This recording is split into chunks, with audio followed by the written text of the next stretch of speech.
안녕하세요, 뉴스반장입니다. 굳이 12월 31일까지 검토 시한을 밝힌 한덕수 대통령 권한대행, 누가 봐도 시간 끌기임에는 분명해 보이는데요. 그냥 내란 동조자, 아니 공범으로밖에는 볼 수가 없는 거죠.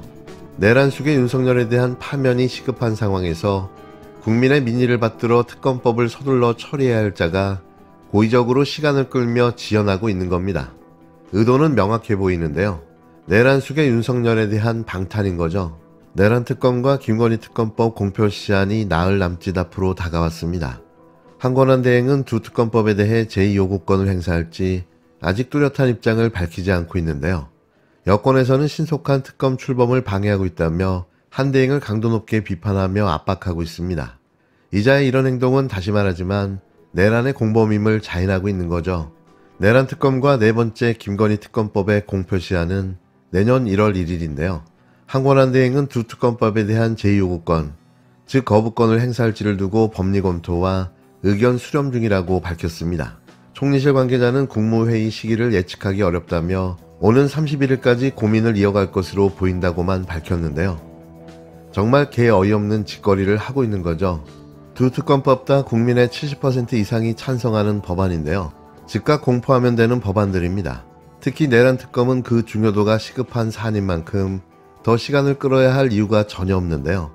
누가 봐도 윤석열을 위한 시간 끌기인 거죠. 국힘당에서도 두 특검법에 대해선 뚜렷한 입장을 밝히지 않고 있는데요. 일단 정부 여당 모두 섣부른 특검 반대 입장 발표가 여론을 악화할 수 있다고 우려해 신중을 기하는 것으로 보입니다. 정치권의 전망은 엇갈리고 있는데요. 먼저 거부권을 행사할 거란 관측입니다. 이미 한 권한대행이 세 차례 김건희 특검법 거부권 행사를 건의했고 두 특검법의 특별검사 후보자 추천권을 모두 야당이 행사하는 것으로 위헌성을 문제 삼을 거라는 얘기인데요.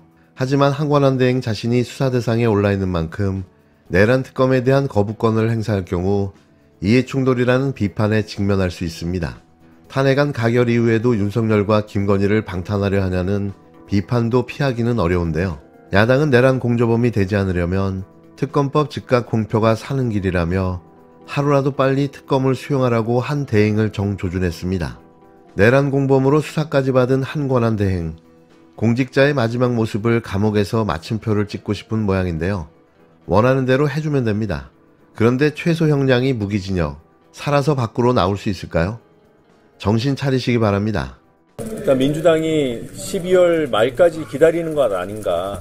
어제 6개 법원에 대한 거부권 행사도 있었고 그럼에도 불구하고 탄핵은 안 하는 거 아닌가. 일단 12월 31일 이건 한덕수 총리가 얘기한 시한이에요.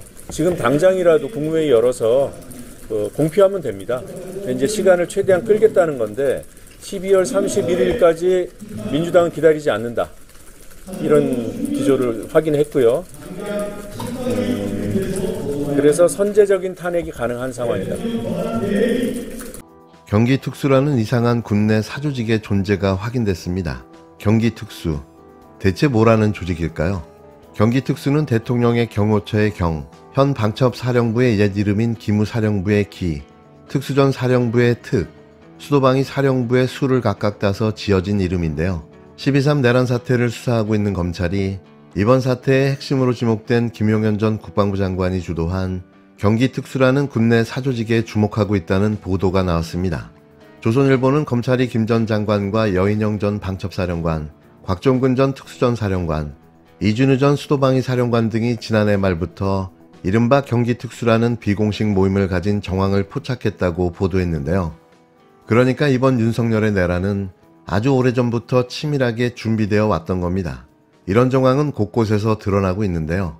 해당 모임은 예전부터 있었지만 2020년쯤 코로나 사태로 중단됐다가 지난해 11월 여인영 곽종근 이진우 사령관이 동시에 진급해 사령관을 맡으면서 당시 경호처장이었던 김 전 장관 주도로 모임이 부활됐습니다. 검찰은 이 모임에 내란 속의 윤석열도 참석해 비상계엄을 시사하는 발언을 여러 차례 했다는 진술도 확보한 것으로 전해졌는데요.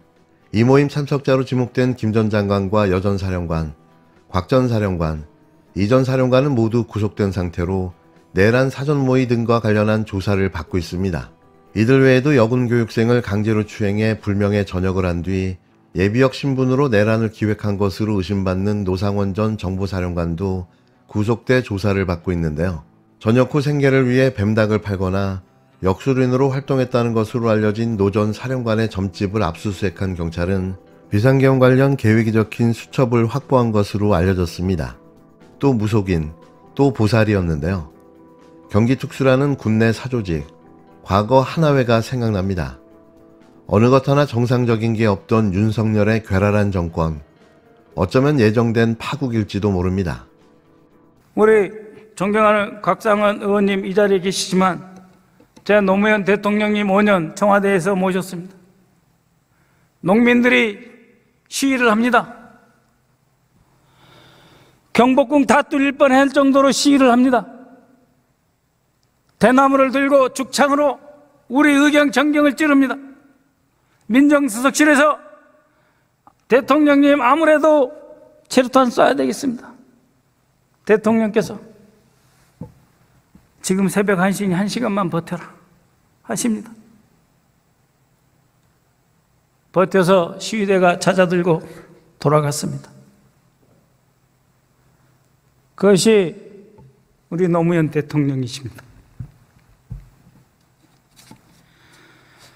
검찰의 포갑 속에서 돌아가신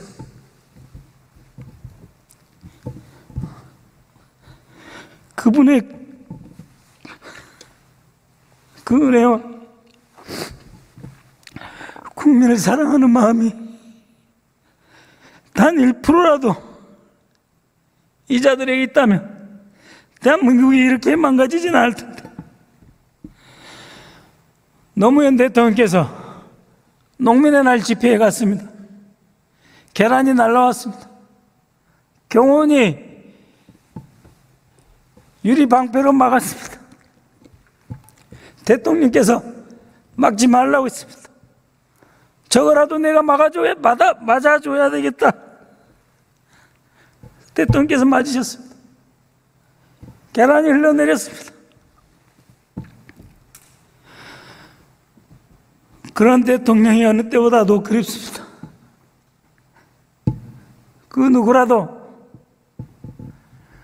국민을 더 이상